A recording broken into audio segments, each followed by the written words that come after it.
had a really good encounter where we saw illuminated in my spotlight from my commercial fish boat, for four of us saw a big male and a big female on the beach, and they just froze. The male dropped on his knee, his arm behind his, in front of his face. You'd see the reflection of two eyes, one eye, 1.5 eye as he's breathing. The female dropped in a fetal position with her buttocks pointing to the boat in the spotlight, but you could see the reflection with her head on the ground looking under her.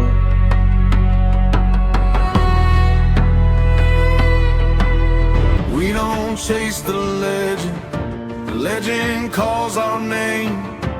We don't fear the darkness, we walk into the flame.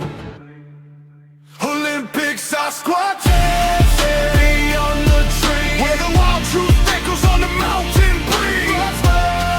Hear the thunder roll, something ancient's watching from the forest soul. We go beyond the fair, beyond the tracks that disappear, beyond the stories, beyond the sound.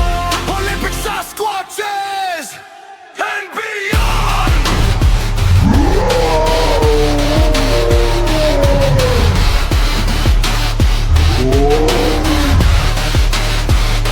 In the Sasquatch community, there are voices people agree with, voices people question, and voices that create strong reactions wherever they go.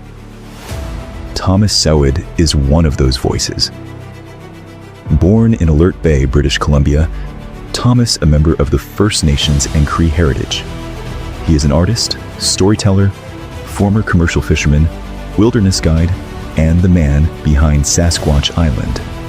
For decades, Thomas has spent time in the rugged Broughton Archipelago off the northeastern coast of Vancouver Island, a region rich with wilderness, coastal history, and reports of Sasquatch. But Thomas does not approach this subject only through tracks, sightings, or campfire stories. He comes from a cultural perspective where these beings are known as Zunakwa, a figure deeply connected to First Nations art, storytelling, ceremony, and traditional knowledge. To Thomas, Sasquatch is not simply a monster in the woods, it is part of a much older conversation. A conversation about the land, about respect, about stories carried forward through generations, and about the possibility that human beings may not understand everything that exists beyond the edge of the firelight. Thomas has become one of the most outspoken figures in the Sasquatch world. He speaks directly, he has strong opinions, and he does not always say things in a way that everyone agrees with. That honesty has earned him loyal supporters and outspoken critics. But Olympic Sasquatches and Beyond was never created to be an echo chamber by showcasing figures in the community we agree with only. It was created to hear people out, to get to the truth, to allow witnesses, researchers, storytellers, and voices from different backgrounds to share what they believe, what they have experienced, and why they feel it matters. This conversation is not about forcing anyone to agree. It is about listening. It is about asking questions.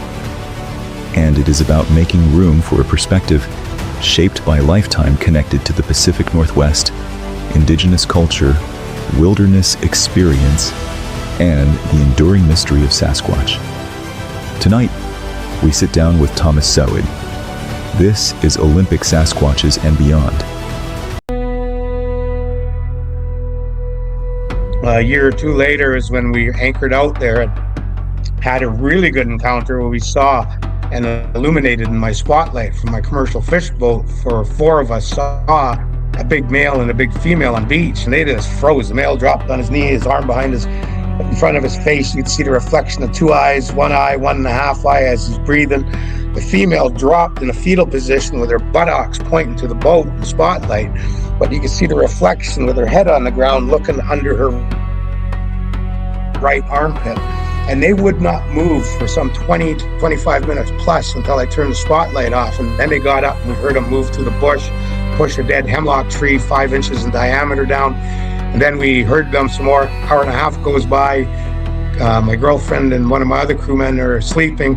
Me and the other crewman watched it walk up the other side of the beach, some 60, 65 yards away from the side of the boat, and it was crouched down.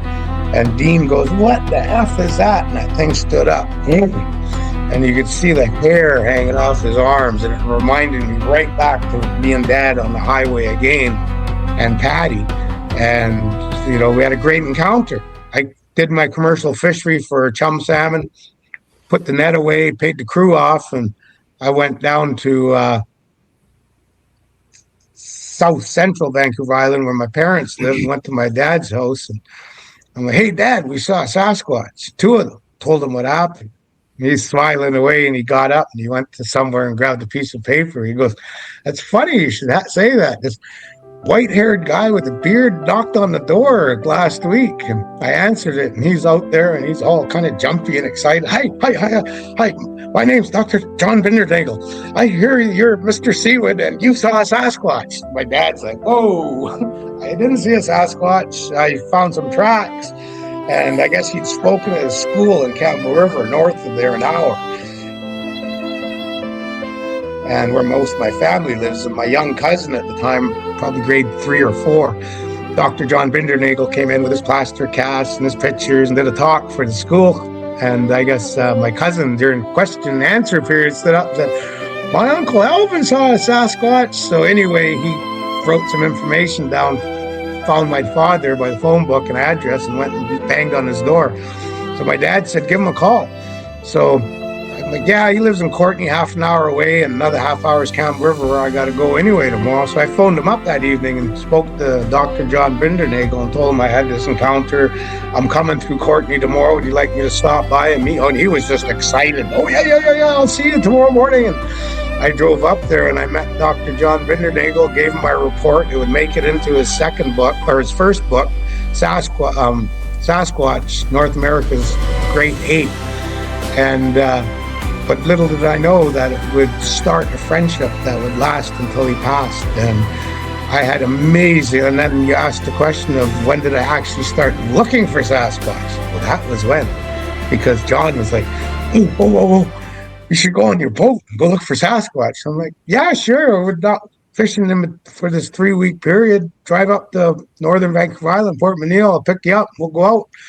And me and John would go out and investigate all by ourselves on a 57-foot wood seine boat, and had a hell of a time.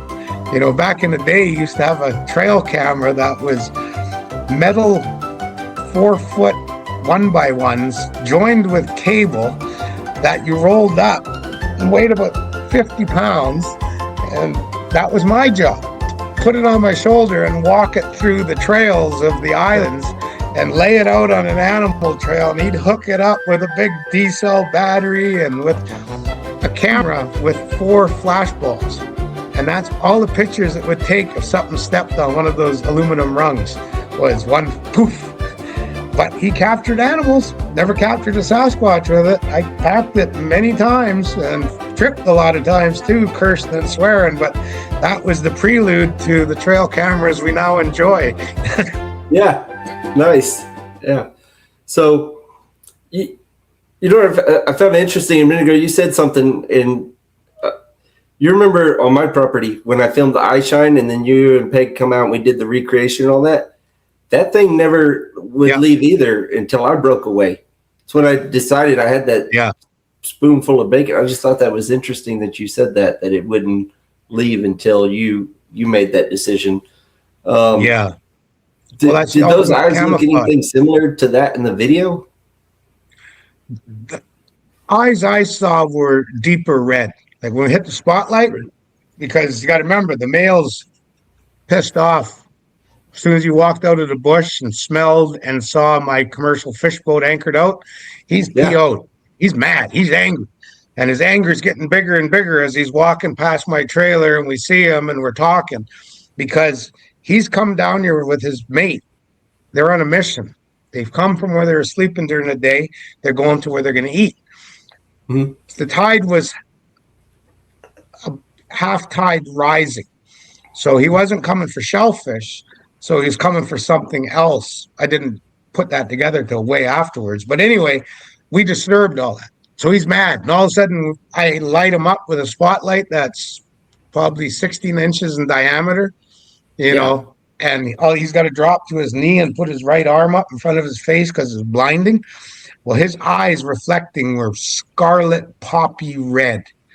And then as he's one and a half, two eyes, one eye, like that, all of a Yeah. sudden it tones down to dark orange, lighter orange, yellowish green, greenish yellow, yellow like a deer. So Hmm. I think the red eye, I think, is anger. We always say, he got as Yeah. red as a tomato in the face. I was waiting for his skull cap to pop. I Yeah. think that's what the red eyes in Sasquatch are. I'm only speculating, but I think that's the reason for the red eye shine, like you saw and I saw. Yeah. Yeah. And that's what happened. The eye color, if you remember in that video, changes. Yeah. Just the way you described it, it wasn't as red as what you described, but it was red. So yeah, that's interesting. I still wonder about that. And then of course we found the track. And then the split tree right there to go with it. But it wasn't very big. Yeah. I think when Peggy and I climbed up in there, maybe 7 foot. So it wasn't like this giant, which is still a good size, but nothing. Yeah, anything over 6 is big, especially to me. I'm only 5'10". You're taller than me. Yeah. So you had that sighting, and then I guess you and Bendernagel, y'all started kind of teaming up and doing this thing together. Did he ever talk, by the way, about how it personally affected him being an actual biologist and going out and studying Sasquatch? In depth. He was like me, 2 hearing aids. Me from being a hunting guide. John was from being a biologist, ecologist with degree, working in South Africa, teaching the African people, tribesmen, how to shoot from a Jeep. He was driving. They were on the roll bar shooting high-powered rifles for food, and that's what made him deaf. But, he had a career as a biologist, ecologist, and birds was his passion. But then when he found a Bigfoot track, the famous one from Strathcona Park on Vancouver Island, and some hiker had gone by afterwards and stepped on it, so you can actually see a sole of a hiking boot on the plaster cast reproductions in the original. And that's what sort of ignited his passion to study Sasquatch. And then he realized that, shh, John, don't do that. Your peers are going to roll their eyes, and you might not get those contracts and funding that you applied for if you start delving on Sasquatch. And he made the choice with his wife. The hell with it. I'm going to study Sasquatch and ask as much questions as I can and investigate and what they say, hypothesize his understanding of Sasquatch and what he thinks and what everything is. When we first met, we both were firm. Sasquatch in North America was on the branch of the Gigantopithecus blacki, and it came over the Bering Land Bridge and went through South Central and South America. And it was just before he died that him and I had a real good heart-to-heart, because I used to always phone him up and sometimes just go Indian. I wouldn't even phone. I'd just show up at his house and bang on the door, and him and his wife would be all excited, and Joan would be making coffee and getting the cookies out, and John was all, oh, got to show you this, Tom, got to show you this. And, we had some great conversations. And I remember when we sat that time, and he goes, Tom, I didn't agree with you last year when you spoke about you no longer believed it was Gigantopithecus blacki. You believed that it was your Nuyum, one of your first ancestors in your language, and that you've done the research. And that's what intrigued me when you said you looked at the Roger Curtis book that your parents have, and my parents have one that's like 3 feet long by 2.5 feet wide. Roger Curtis being a very famous photographer from the late 1800s, early 1900s, who traveled around North America taking amazing photographs of the Indian people. And one thing that really intrigued me was how Chothlam, in my language, how black-skinned, black-faced those Indians were back in that day. And now you look at me, I got a lot of European genes in me. But my sister, who our parents are both pretty much thoroughbred Indians, my sister looks when she was born. And when she was a young girl, I used to tease her because she was born at Grace Hospital in Vancouver, and there's half the people in there, woman giving birth, were East Indian from India, and I used to tease her and go, "Look how light I am! Look how dark you are! The nurse mixed up the babies, and we got you. Your name should be Mindy. You're East Indian." My sister gets all upset and cries. She was 10 years younger than me. But, even to this day, I tease her like, "Oh, you're a toothlip." It means you're black because she has the strong Indian genes. And, that's what I went to John Bindernagel about is I believe that Sasquatch is our ancestors. We evolved from Sasquatch. We became the smaller, hairless Indians because we used fire and shelter and clothing and weapons and warfare. And I spoke a little bit about that back then with John. He passed. That was 2017. But it was when I really got involved with the whole Sasquatch industry and podcasting and everything. I started putting more of the dots together. And that's where I come up now, that Sasquatch is the North American Indians, the indigenous people from Central America and South America. It's our Adam and Eve. As John Meldrum stated, they are our relic humanids. That's where we come from. And back in the day, the creator created a perfect human, and it was 8.5 foot tall on average, covered in hair, black skin, nocturnal vision, so it could hunt both day and night, and armpit glands that were scent glands to expel when they felt threatened or intimidated, because Sasquatches don't have weapons for the most part.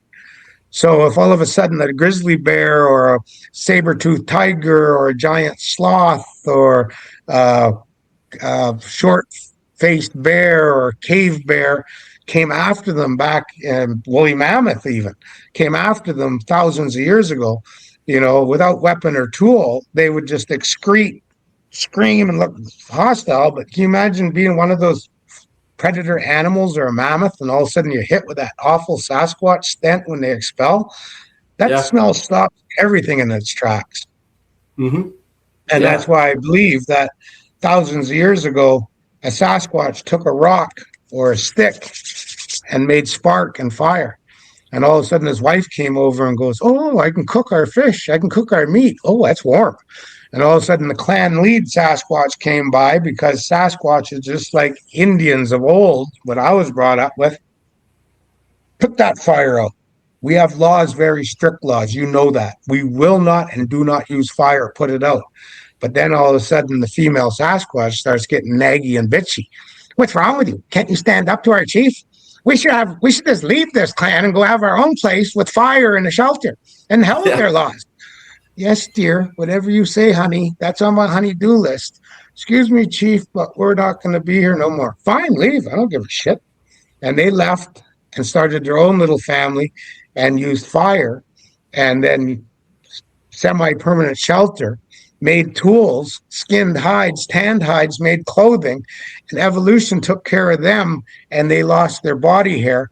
And because they had leisure time, they didn't have to always be just moving up and down mountains and plains to get food and gather. They had leisure time to sit back and smoke some tobacco and kinnick and do some culture and heritage creation, carving, art, and abundant food, because bow and arrow, spear, atlatl brings down a lot, and their tribe in mass brings down even more. And they have agriculture. They become the Indians. No hair. Their bodies become smaller. They lost the nocturnal vision. Because, "What do you mean you want me to go hunt at night? Forget about it. I got an atlatl and a bow and arrow, a spear and a knife. We'll go tomorrow, mañana." And they lost their nocturnal vision. And then all of a sudden, they didn't need scent glands no more because they had weapons. And they lost that ability. And whether you're Native Indian or not, when you don't bathe, you get stinky armpits. The doctor will tell you that's a remnant of your scent glands. So when you take a Neanderthal from Europe and Asia, and the preconceived notion is what I call the Jesus syndrome. So we look at Jesus, who was born in Jerusalem in the Middle East. Why does he look like a hippie off the banks of the Thames River in England 2026 years ago with beautiful brown blonde hair and blue eyes and Caucasian skin and facial features. He should look like someone from the Middle East who's, Well, that's what they, you know, now modern science has determined that's most likely what he looked like. They took that shroud and they were the shroud of oh, I don't Turin. even want to get into it, Matt. Yeah, Yeah, it's a whole there's so nother. much. That's a whole nother Yeah, show. let's But leave that you're one right. on the side. Jesus is typically depicted as a hippie from Europe. And look at Sasquatch. Everyone depicts Sasquatch that it looks like he came out of a moonshine camp in Kentucky, or he jumped off a Harley Davidson with his club patches on his vest, with a big biker beard, big hillbilly beard, huge, heavy mustache. Sasquatches are like any other Indian. I could never grow what's on your face because I'm too much thoroughbred Indian. I just Yeah. get little scrubs, just like any other Sasquatch. When you look at the people that did sketches of what they saw up close of a Sasquatch, none of them have a biker beard or a heavy mustache, just a little bit. So, you know, Sasquatch is, everyone thinks they look like that. But if you take Neanderthal man, he looks like he came from England again, but he's muscular, big jaw, brow ridges, Caucasian skin, Caucasian hair, with fur on and club. Ugh, ugh. But if you take AI, and you should try it, I even told Ray Harewood, you know who he is. He does AI Oh as yeah, well, yeah, yeah. writes the Right. book, Sasquatch. Yeah, Bigfoot magazine. Amazing. I've told him, take a Caucasian looking Neanderthal, AI, add hair, add black skin. What do you got? You got the European Sasquatch, Asian Sasquatch, Almasadi, Yeti, Neanderthal should have hair above throughout his body. If you take an Aborigine from from Australia, and you use AI and you add hair to it and more muscle structure, what do you get?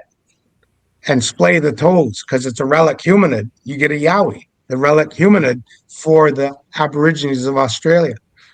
And Sasquatch up here, you look at the Indians, you look at Google Roger Curtis Indian pictures, black and white, and you're going to see all those black skinned Indians. And you'll look at some of them, or I'll even email it to you tomorrow with the pronounced philtrums, the heavy distance between the upper lip and the bottom of the nose, 3-4 fingers deep, the big jaws, the squarish face, the long black hair, the lack of beard and mustache, the stubble on that black skinned Indian.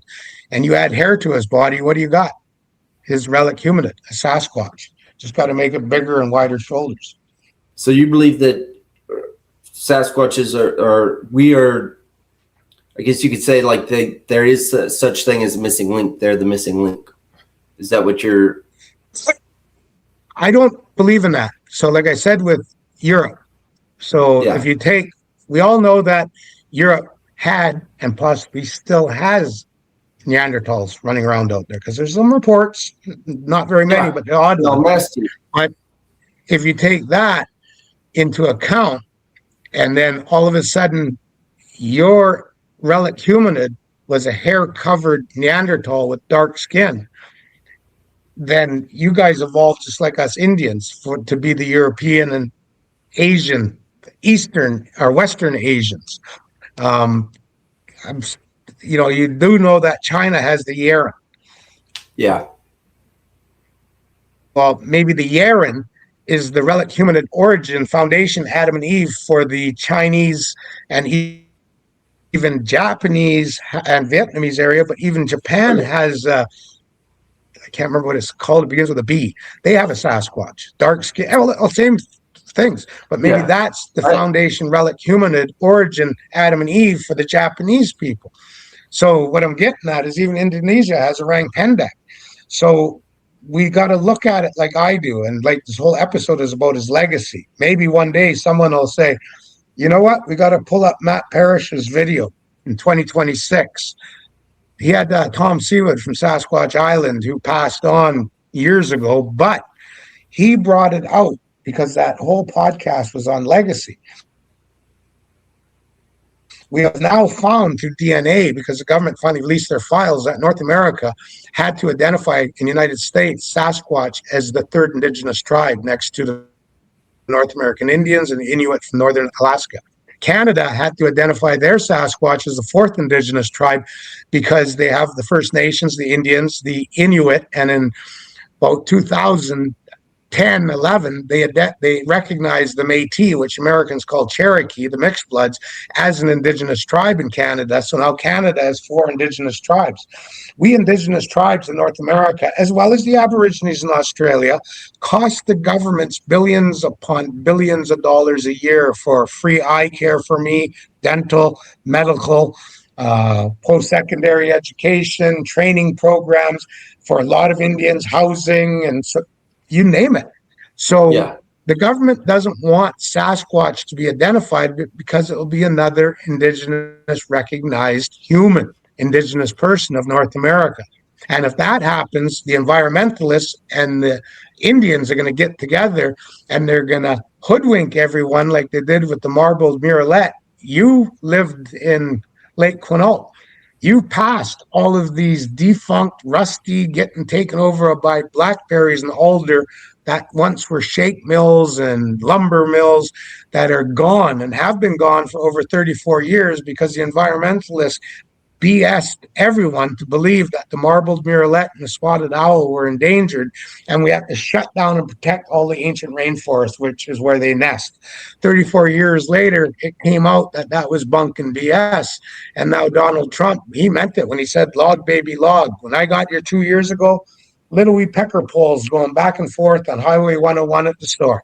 Now I'm starting to see some big honking second growth trees. And pretty soon I'll probably see some old growth ancient rainforest going by because Donald Trump said it. The hell with environmentalists and their BS. Log, baby, log. And once the environmentalists and the Indians get together and hoodwink everyone to believe that the lands of the Sasquatch must be protected, they will shut down everything. Logging, mining, urban development, condos, ski resorts, logging roads, dirt bike trails, mountain bike trails, and the list goes on. They will shut and bring industry to a grinding halt wherever there's Sasquatches in all the states in the U.S., provinces and territories in Canada, and our gross domestic products will be affected. We will probably spin off into a recession, if not spin down into the deep abyss of a depression, all because of the new indigenous tribe called Sasquatch being identified, recognized. But you know what? I could care less. I manage SasquatchLegend.com. There'll be SasquatchLegend.coms popping up like mushrooms in Starbucks and McDonald's, and me and Peggy will be traveling all over Sasquatch Island, getting those stores up and going. That's how I look at it. Right? Yeah. No, that is a good point. I always wondered. What would come of it when the discovery is, when it's made official that they do exist, and they're officially recognized. Will we treat them like an endangered species, or will we afford them the same rights that we do indigenous tribes? It will be the indigenous tribes' rights. Set land aside for them and things. Hey, that's why I made that. Sasquatch lives matter. Oh, Sasquatch lives matter. I sell T-shirts, stickers of that, and because it was when Black Lives Matter started, and they, totally respect and support your cause and campaign, just not my thing. But they got me mad because they had a protest, and my favorite corned beef restaurant in Seattle closed down because they're afraid of the protest up the street from them. And I went there by bus while Peggy was at work. I remember it was scorching hot, but I wanted a corned beef sandwich from that restaurant, and it was closed. And I looked up and I could hear them chanting and protesting. I'm like, Black Lives Matter. And I went home. Next morning, I got up as an artist and I drew that design of Sasquatch Lives Matter. Because as far as I'm concerned, Sasquatches are Indians. They're the other tribe. You've come out and you've created Sasquatch Island. You've created this following behind Sasquatch Island and the support and this movement behind it. How did that come about? When did that become an idea? What made you, and what is, I know because you've told me, but for our viewers, what is Sasquatch Island? What does that mean? Sasquatch Island, you're standing on it, North America. I call it North America Sasquatch Island because many native Indian tribes refer to North America as Turtle Island, because from space, the Aleutian chain is a left flipper front. The Labrador, Newfoundland is the right flipper. Hudson's Bay in North Canada is the mouth of the turtle. The body is Canada, USA, Baja, the back left flipper, Florida, the back right flipper, Mexico and Central America, the tail. This is a Sasquatch show, so we're not going to get into how our ancestors of the indigenous tribes knew that North America looked like a turtle. We'll stick to Sasquatches. But I call it Sasquatch Island because every Indian tribe has a name, a belief, understanding, and perspectives and encounters with their Sasquatch. All the newcomers that came after contact that created states, provinces, and territories, and counties and municipalities, they have their names for Sasquatch. Skunk Ape, Rougarou, Mossman, Grassman, Bigfoot, and the list goes on. So if everyone on this continent, this island called Sasquatch Island, is seeing things, coming up with names, beliefs, perspectives, and in a lot of cases an understanding, then they got to be true. But if you look at the native people and you translate the name of some tribes' names for Sasquatch, you'll get the term cannibal in there. Even my tribe, they'll refer to it as, oh, the Tonopah, she's a cannibal. And we just say it nonchalant. Que sera, sera, she's a cannibal. And other tribes, cannibal translates to meaning cannibal of the mountains, cannibal from the forest, cannibal of the hills, the cannibal giant, Lovelock Caves, the cinnamon-colored cannibal giants. So if the Indian tribes before, during, and after contact are calling a Sasquatch a cannibal, they know what a Sasquatch is, because only a species that eats its own species can be termed a cannibal. So what is Sasquatch? Bigfoot, Skunk Ape, Rougarou, Yowie? In most cases, they're Indians, the other tribe. And I've educated everyone now on my legacy that it's our Adam and Eve of the indigenous tribes of North America, Central America, and South America. Patagonia. Most people don't wear jackets and hats and t-shirts that say Patagonia. They don't have a clue that Patagonia in the Chilean indigenous tribes language from down in Terra del Fuego area, the west coast of Chile, Patagonia means land of the big hairy ones, referring to their Sasquatch. So the legacy of this show is me to give you as much of my understanding, knowledge, beliefs, perspectives, speculations in most cases. But I think a day will come, like when people say, well, we got to get a body so we can get conclusive proof. I think we have conclusive proof. The Indians all have names and understanding of it. The other conclusive proof is we have Patty and other films that are pretty good, but not quite conclusive. But we do have modern day magic, the cell phone. And once when you listen to people talk, the legacy of this show, my legacy I'll leave is there is no such thing as a Sasquatch Bigfoot researcher. They're so full of BS, their eyes should be brown. Because until you've done like Diane Fossey and Jane Goodall and others that have found lemurs and different primates that were never known about but spoken about, and they got crispy pictures of them, backed it up with scientific and semi-scientific data on observation and interaction, and got the picture of the animal or them and the animal on the cover of the National Geographic, like Diane Fossey and Jane Goodall, with the editorial inside, then you're a researcher. Every one of us out here right now that haven't made the cover of National Geographic, we are bumbling, stumbling, speculating investigators. There is no researchers out there yet. I cannot wait for the day, though, that someone, and I'm trying with my teams, and especially my team member Lucas White in the Omaha Indian Reserve, who used to interact with Sitonga, their Sasquatch. I'm trying it out here. itching to get back up to my territory so I can try it again up at my cabins and try to get that interaction. I stayed at my cabins one time for a few weeks on end, trying to get that Diane Fossey, Jane Goodall moment, because when I arrived on Vancouver Island, I had $11 in my pocket after my marriage terminated, and I was broke. And one of my things in my mind was I needed to get even keel again. I needed to tumble home back to an even keel because I was all messed up from being sued for $600,000 plus, losing my home, my $250,000 tour boat, my $60,000 sea kayak fleet, thousands of dollars in the bank garnished. My marriage is not terminated. I can't see my children no more because my ex-monster is a social worker who's not Indian. And there's two things we Indians fear. Social workers take our children, police take our parents. And I knew I would never have my children living under my roof again freely until they were 18 and older. And they made their own call because their mother would never allow that. So I needed some healing, but I also needed money. And I thought, hey, I'll go heal at my cabins. And I'll bring my cell phone and the camera. And if I get good images of... We'll be right back after a quick word from one of our sponsors. In the heart of Forks, Washington, surrounded by mist, rainforest, and mystery, there is a place where the legend doesn't just live in stories. It welcomes you through the door, Sasquatch. The legend is more than a gift shop. It is a museum, a destination, and a gathering place for believers, researchers, families, travelers, and anyone who has ever wondered what waits beyond the tree line.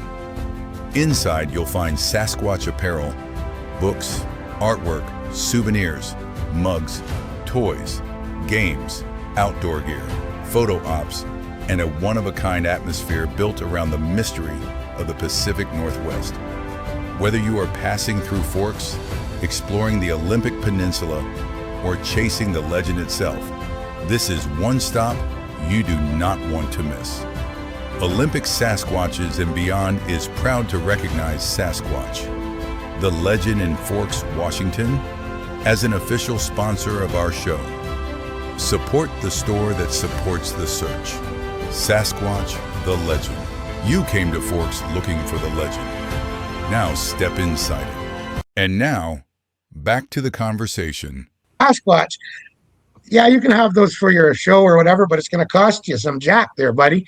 Because, back then even, that was 2008, I'm not going to lie. I'm not going to be an unethical pig and say, I'm in it for the passion of the Sasquatches. No, I'd be lying to you. I'm in this, produced a book, producing a few others. I do conferences and I have my day rates. I've done some TV shows, movies that got paid.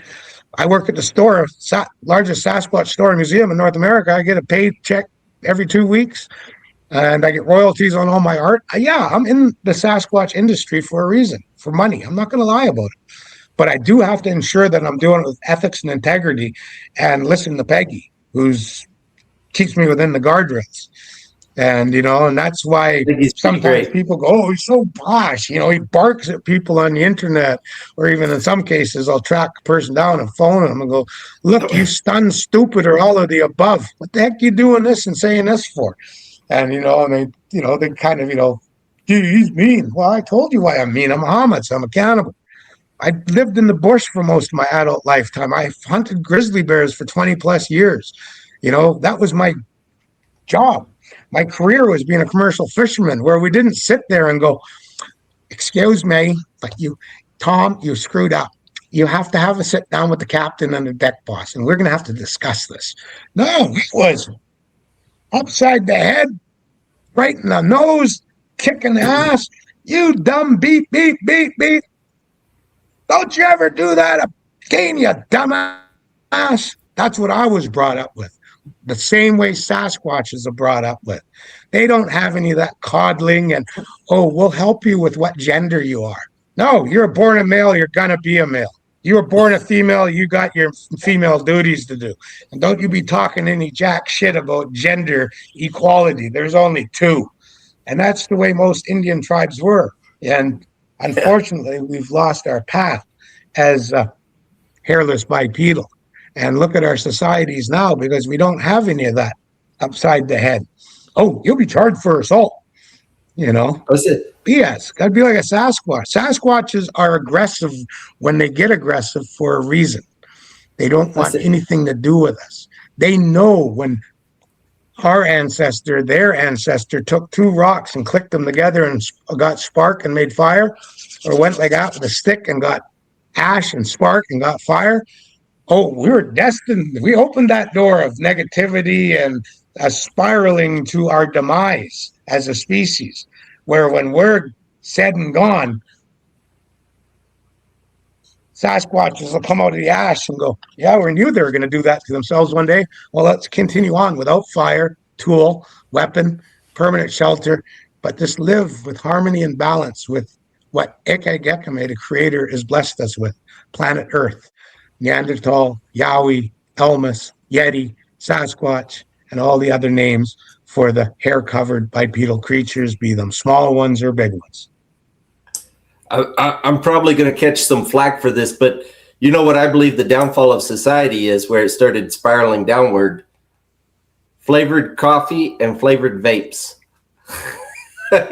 Men started drinking strawberry flavored coffee, strawberry chocolate, cheesecake flavored coffee, and vapes, and it just I think you're right there. To me, it was 2005, 6, somewhere around there, when my daughter was in baseball team, and she was at the knee high to a grasshopper, and some parents called us to a meeting, and they said, "We're not going to keep score no more." That's when we as a society stepped off the abyss.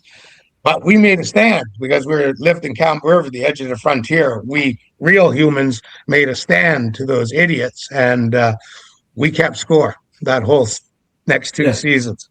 But when we moved away, they quit keeping score, and Camp River is just one of the millions of messed up town cities to this day because they never kept score with their children. They got rid of the strap, got rid of the cane. Yeah, and you're absolutely right. You know, one of the things, like I've told you with our own daughter, you know, she got a participation thing, and we told her, you know, you didn't win, you know, and some people think that that's hard, but there's a way to do it right, you know.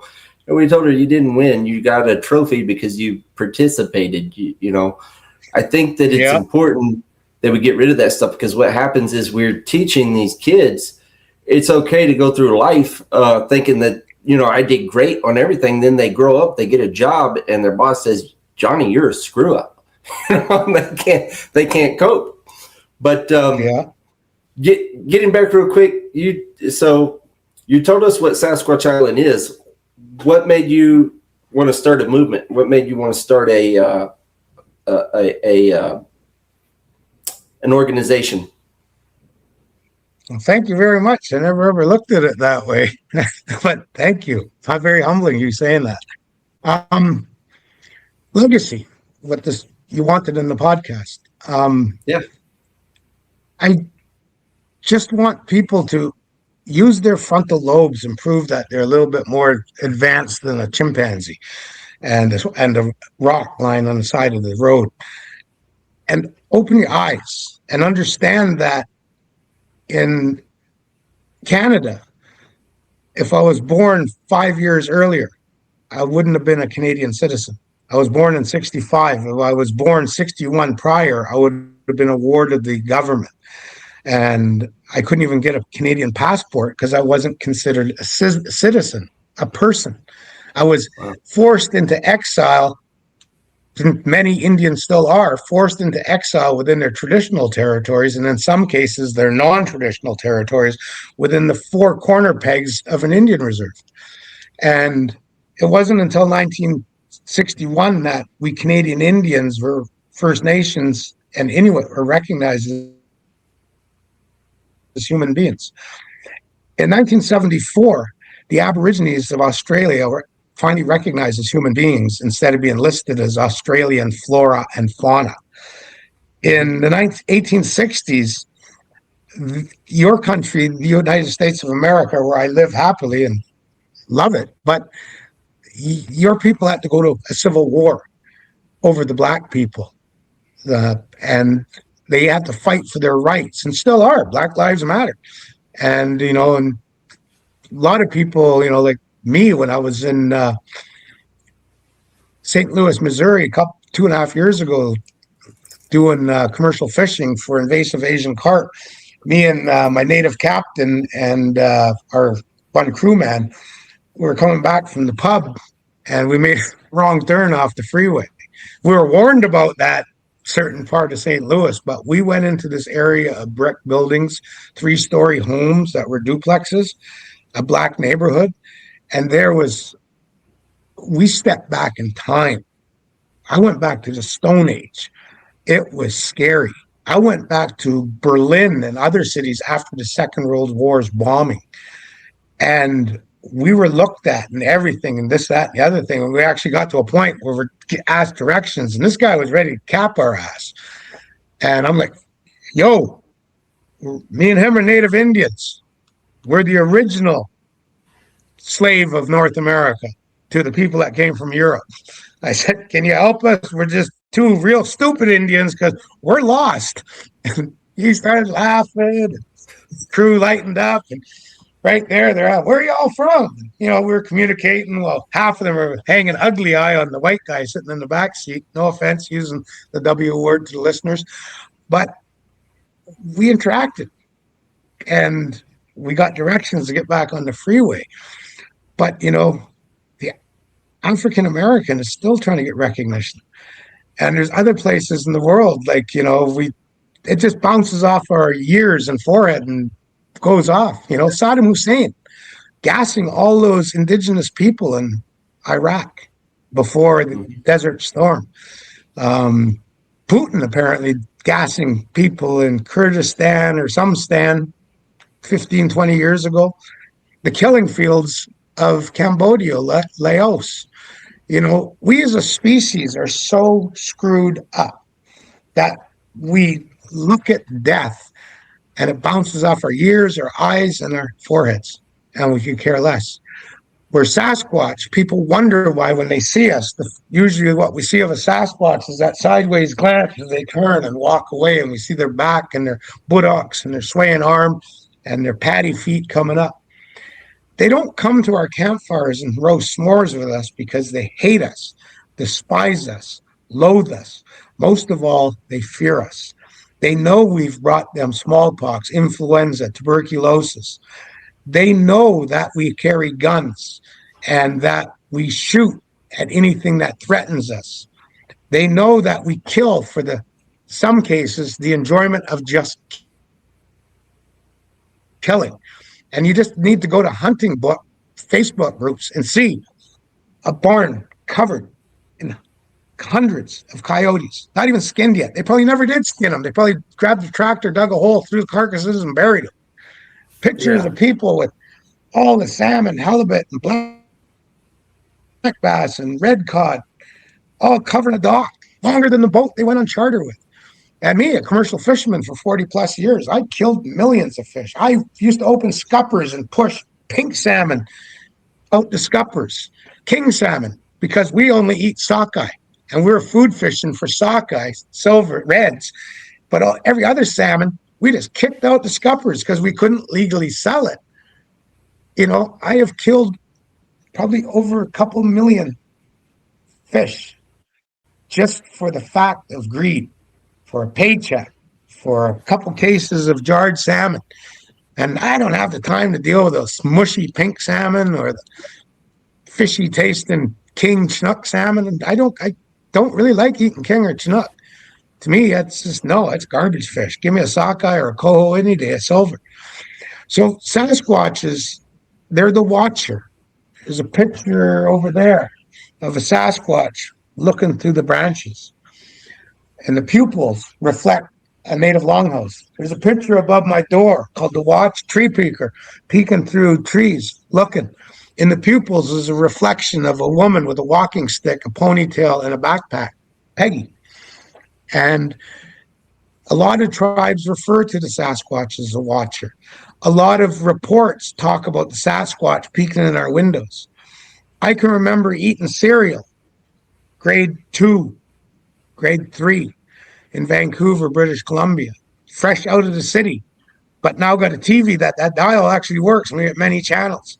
And I got to watch Walter Cronkite on Check 5 from Seattle until he's done his newscast so I can watch JP Patches from Seattle, a cartoon funny show with a clown. And but I watched, and it's always going to be ingrained in my head. This grade 2 young boy watching in color the carnage of Vietnam's last few months. The helicopters, the dead, the injured, the machine gunning, a grass falling like rain. Can you imagine what it's like being a Sasquatch or being a watcher looking in our windows, watching the violence we watch in our TVs, watching our newscasts with the violence of our species against one another? Oral history, now part of your legacy now. So studying with shamans and asking key questions through the years. The main one, how old does your Sasquatch get? An Omaha shaman lady, medicine woman, said, oh, 130, 150 years on average. The ones that are, some of them older, 150 to 180. The ones that are white or gray, 180 to a little into the 200s. How do they get so old? She turns around upside my head like she smacked me. Aren't you listening to me? 5 days I've been working with you, teaching you. We call Sasquatch Sitonga, keeper of the medicine. Shaman apprentices like me would leave the tribe and go into the bush. She didn't say it in these terms, but what she was saying was I would interact and live with the Sasquatches. She would go have a Diane Fossey Jane Goodall interaction, build upon it, communicate with them in Omaha language to them, as I've seen Lucas, my native friend from Omaha, talking at night, and a Sitonga answering over here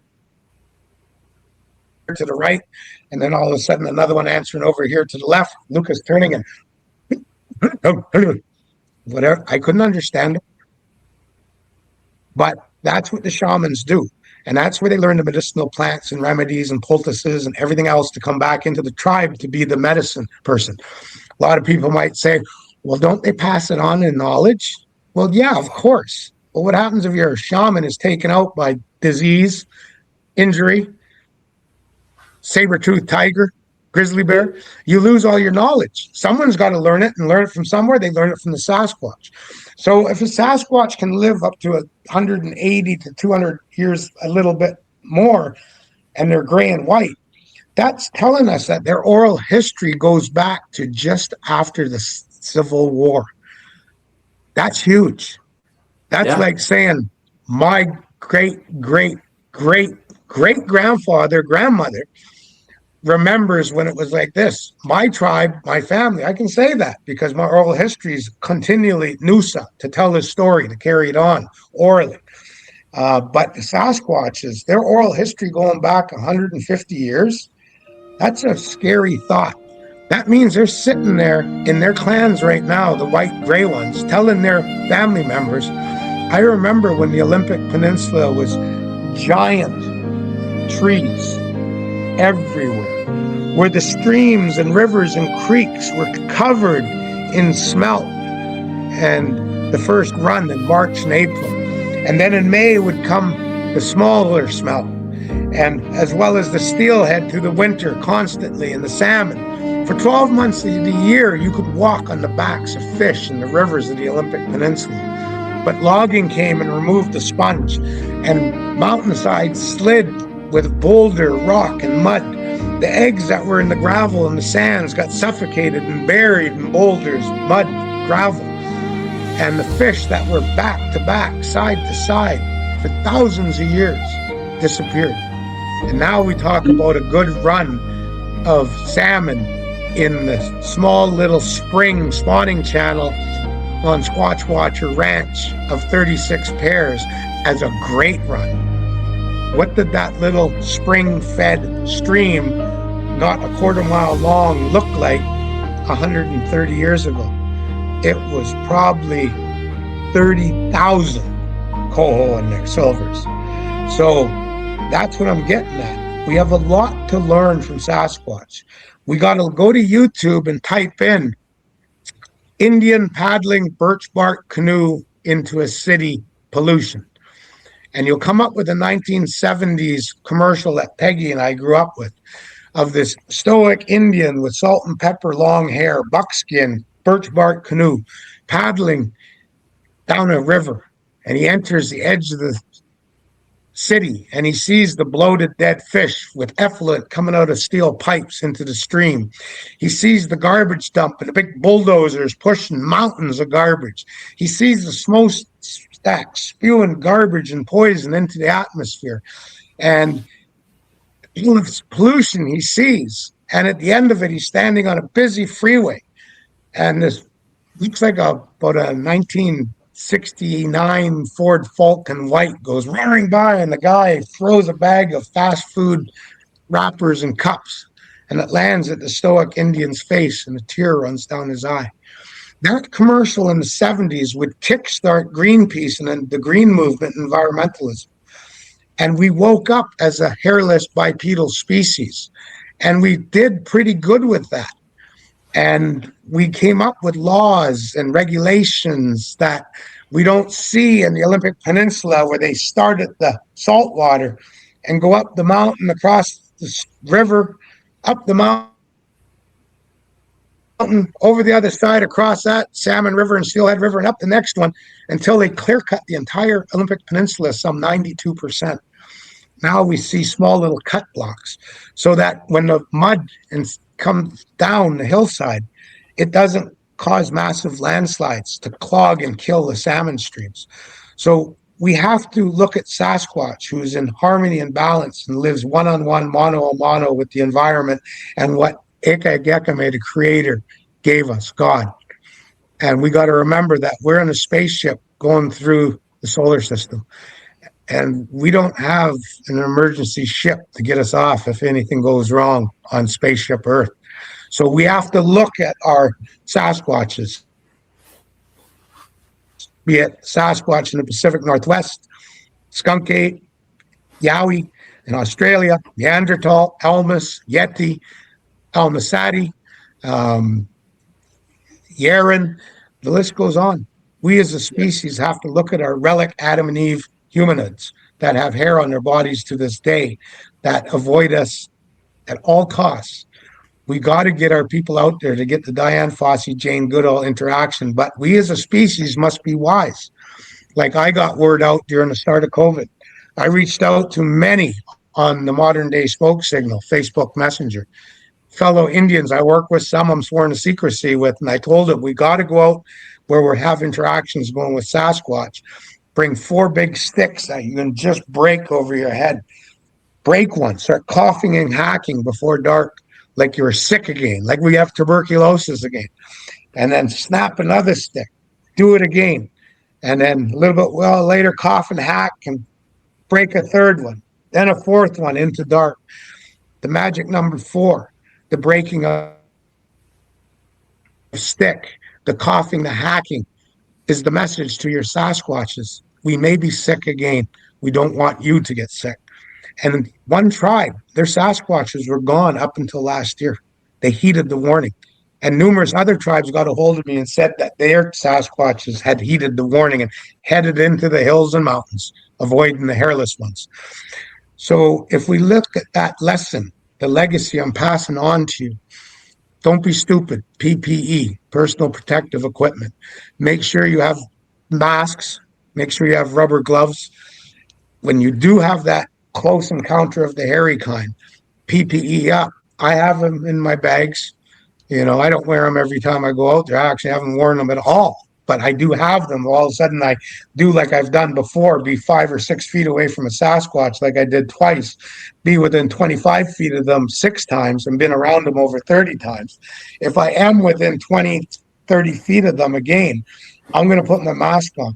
I don't want to give them the contamination that I may have because I work in SasquatchLegend.com interacting with people from every state daily, provinces from Canada and other countries.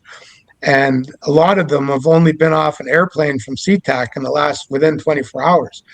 And I've got a pretty good nasty flu out of that store that I passed on to Peggy. So I don't want to Yes. repeat that with Sasquatches, and nor should anyone else.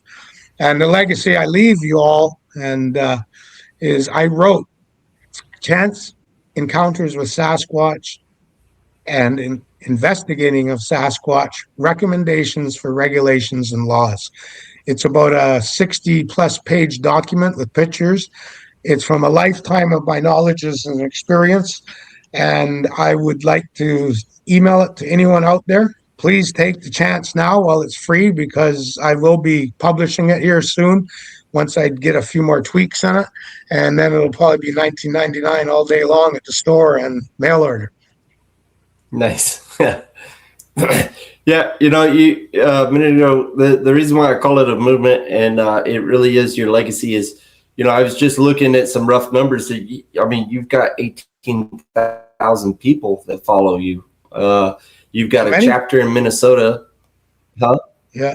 You've got 18,000. That's what it says on your Facebook. That's just my followers. I posted the post that's up there right now about Sasquatch Power Team, how Sailor Sasquatch and Sasquatch Island went on an expedition over the last 3 days, ending yesterday. You know, I shared it on 80 groups so far. So when you do the count on that, there's a following of over 500,000 now. I've viewed that post. Well, that's where I was going with all this. You know, I said you got the chapter in Minnesota on top of it, and you've got other things going on. So yeah, you have started a movement that is Tom's legacy, you know, and hopefully people will be able to look at a lot of the stuff you're doing and carry it on. If we're not able to make that breakthrough in this day and age, you know, maybe somebody years later on down the road will, because of Sasquatch Island, be able to do something significant because of the foundation that you laid. Well, that's the legacy, is my Facebook group, Sasquatch Island, and backed up with YouTube, a little bit of humor and education. Go to my TikTok, Sasquatch Island. But what it is, you know, it's everything in there from my decades in the bush and still out there, because I've always been a sponge wanting to gain greater knowledge, reading and listening, but mostly, especially listening to my elders. Taking the time, instead of out there being an idiot, I would sit with my grandparents and others and get them to Noosa, tell their stories, ask those questions. And that's why I have so much knowledge about my Kwakwaka'wakw background, as well as my Cree, because I ask a lot of questions, and other tribes. But the main one is traveling around British Columbia and other provinces and states and territories and asking the Indigenous people and those who had encounters with Sasquatch about what took place.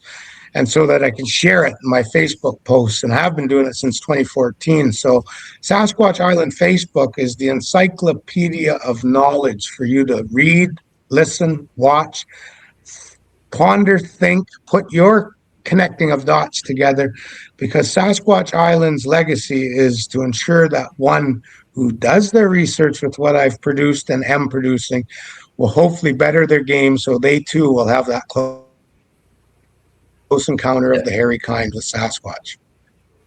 Absolutely. I think that's amazing, you know, because there's so many, well, you said it earlier, I'm the researcher, or I know this, I know that, you know, and I don't want to share nothing, you know. So you've created a place where people can share. You've created a safe place where people can come and contribute their experiences and what you've learned. And before we go, real quick, you keep mentioning Sasquatch Watcher Ranch. Would you like to kind of, without going into details, because I know you can't, because you want to preserve the integrity of your investigation, right?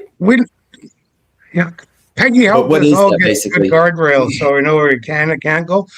Squatch Watcher Ranch is private property here on the Olympic Peninsula that is owned by call them a pioneer family from the late 40s, that their great-grandparents came in apparently and bought the property, bought even more property, and then the family members grew up and took parcels, and now they're sort of like 5 houses all spread out throughout the 100+ acres along a river.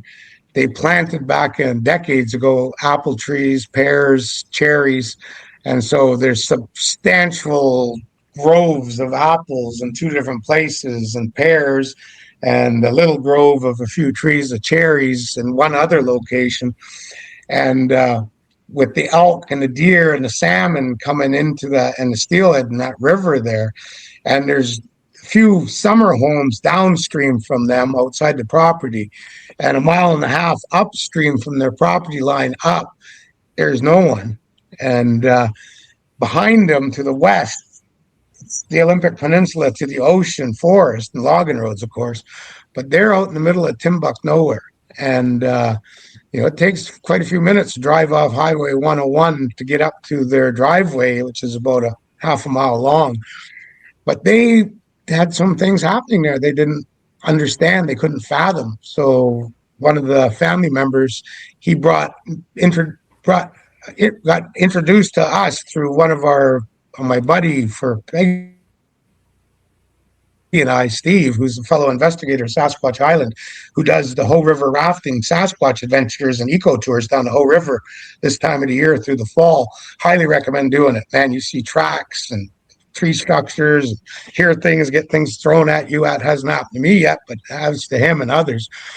But we put a contract together, and I helped them understand. Like when I got there, I'm like, oh, look, right by your entry gate, there's a tree structure. As we're walking one of the main trails where they have a resting bench, because they're all elderly. Oh, look, another tree structure. And here's this, here's that. And, so now we have thousands of dollars worth of equipment we bring in and have stationary, like audio boxes and trail cameras, cell trail cameras. Peggy just purchased a parabolic listening device, 22 inches we'll be using. We got others. We have, all kinds of video stuff and that. And we're trying to get some pretty good evidence of the existence of Sasquatch there. And at the same turn, like a couple of weeks ago, we were down there and I disappeared for a while. And when I got back to the gazebo fire pit, it was daylight. And Steve was like, where'd you go? You're not supposed to be gone that long. And, I was getting chewed out by big, tall Steve. And, he was right. But what I was doing was I was putting trail cameras out, but I was also did one of my tricks. I stripped down to my underwear and I was just standing there with my palms out, spinning anti-clockwise, like we do in a big house when we enter the floor. And what I was telling the watcher was, I come in peace. I'm not a threat. Smell my body scent. And then all of a sudden I went, oh, it's cold. Quickly got my clothes on, went back to the gazebo. So there's tricks I do that I haven't shared yet on Facebook, do they work? I don't know. I'm doing everything I can. Last year, going down the Hoh River with Steve, we were going through the canyon. He's rowing the raft, and all of a sudden he goes, boy, it's sure quiet here.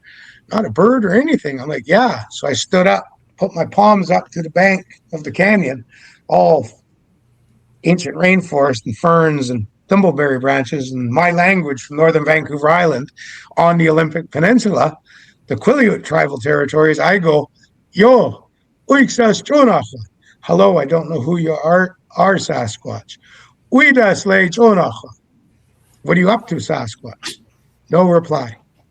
So then I went in Chinook jargon trade dialect that was spoken by all the Indian tribes throughout Sasquatch Island, Turtle Island for thousands of years. When the newcomers came from Europe, they brought words with them that would be of things that weren't found here, like sugar. So it got added to become sukwa, carrot, kavet, because Indians can't say ours, and kapusta. That's Polish or Ukrainian for cabbage, but it's in the Chinook jargon. And mula for money. And Amazon sells you the Chinook jargon trade language books. So that day in the canyon, I looked up, and in Chinook, I went, Klahauya skookum. Hello, I come in peace, big one. And all of a sudden, to our right, and to our left, Steve looked at me with big eyes, keep speaking Indian. I'm like, that's all the Chinook I know. And then Peggy heard that, and she ordered me these 2 books. And I'm learning as much Chinook trade dialect, because if they live 150 to 200 years old, some Sasquatch are still fluent in Chinook. And if it's the common language of the Indian tribes of North America, Sasquatch Island, and Sasquatch is a member, they are just the other tribe, bigger and hairier, nocturnal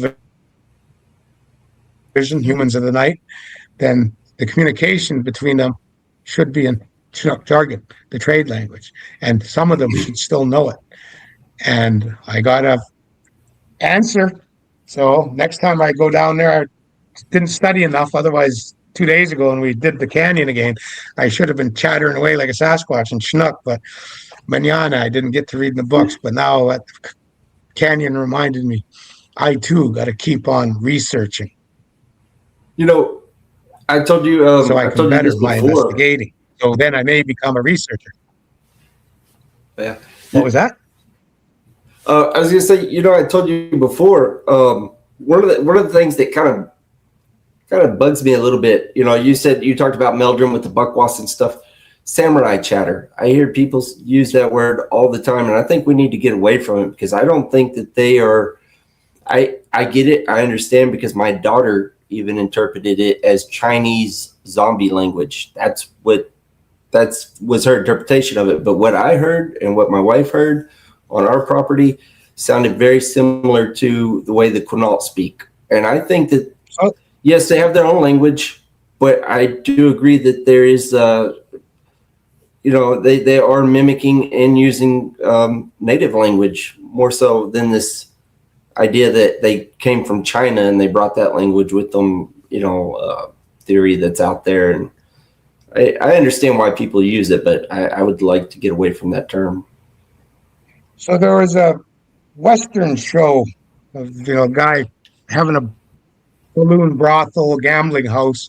Peggy and I used to watch it. It was a series, and there was this Chinese guy, you know, kind of chubby, name was Wu, and he couldn't say Swearinger, the big pimp gambling house owner.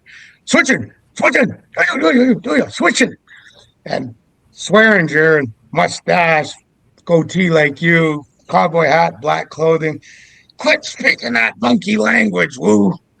That was the mentality of people when North America was being developed towards the Indians. Quit speaking that savage chatter. Speak English, the Queen's language in Canada, you know. So we as a species still have a lot of bigotry and prejudice running through us. I ain't gonna deny it. I'm the biggest redneck you'll come across, because I'm a red-skinned Indian. And when it comes to being a bigot and prejudiced sometimes, I don't hold back. Someone pisses me off. But we have to change that. We have to be more like Sasquatch. And, you know, that's what we got to learn from them. And, you know, it's samurai chatter, number one. Well, if you're Japanese and you're studying your hair-covered bipedal creature in northern Japan, then maybe that term fits in their language. Yeah. Because maybe he's strong like samurai and he chatters in Japanese. So we call it samurai chatter. You know, fits. But for here in North America, samurai chatter, number one, I heard the recording. It's bunk and BS. To me, it sounds like reel-to-reel of being played backwards and recorded, like Beatles did with one of their songs. We hear that ha ha ha coming in. Well, it was actually a reel-to-reel with music played backwards and recorded. So I hold no credence to the samurai chatter that we hear on that recording. It's bunk and BS to me. So a lot of the stuff you got to look at. And Sasquatch, a lot of people have that, I'm the superior bipedal species, and that's just gibberish samurai chatter, and it's can't make heads or tails of it. That's the same thing your great-grandfather was saying when he stepped off the ship from Europe and listened to the first Indians in New York City. You know, what are those red-skinned Indians? They sound like they're doing samurai chatter. You know, it's prejudice, bigotry, superior complex where it's actually an inferiority complex because Sasquatch is the superior bipedal of North America.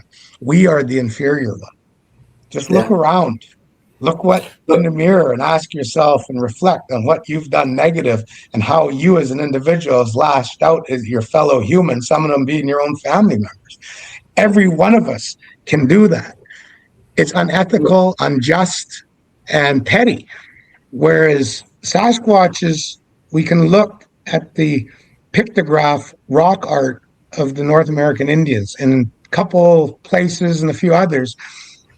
Sasquatch is either held in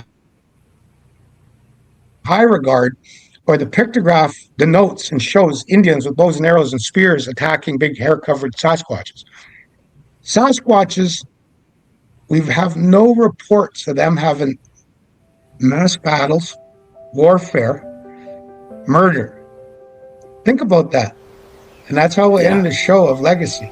Sasquatches are the superior bipedal creature of North America. And we need to learn from that and be like that because they are the indigenous people of North America's forefathers and foremothers. And we have to progress back to an instinctual type of thinking like Sasquatch and be better bipedal creatures. I thank you very much. Sasquatch Island. You can find me at sasquatchisland.com, my website. I do expeditions here and in British Columbia. You can see my gallery page with all my native art. You can come to Forks, Washington and see me managing at the store, and we'll have the new museum opened up summer of 2026, Sasquatch Museum. And of course, if you can't come here, sasquatchlegend.com to order online. And if you ask an email at tom.sewid@gmail.com, it'll all be posted. Yes, I will videotape or take pictures of me packaging your t-shirt or autographing something of mine that you buy online from the store and send to you. People come in and buy my t-shirts from time to time to get me to autograph and sign it so they can put it up in their picture frame on their wall, kind of like me with one of my designs. This one actually, Patty frame 352, native style I did with Bob Gimlin's signature. But there you go. I thank you very much, Matt. It's been a pleasure. And hopefully we nailed legacy like you wanted. But to everyone, Matt included, and his family, Alakulas. Go in peace.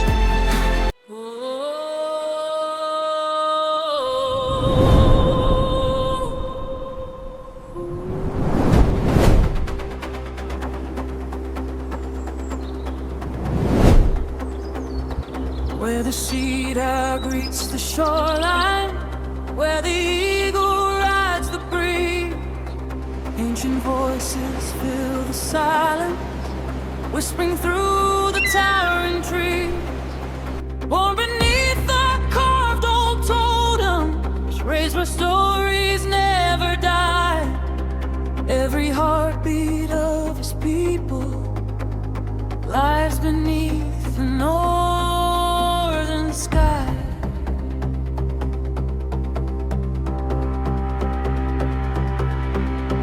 His ancestors walked before him, leaving footprints time can't hide. They spoke of those who shared the forest, walking just beyond our eyes.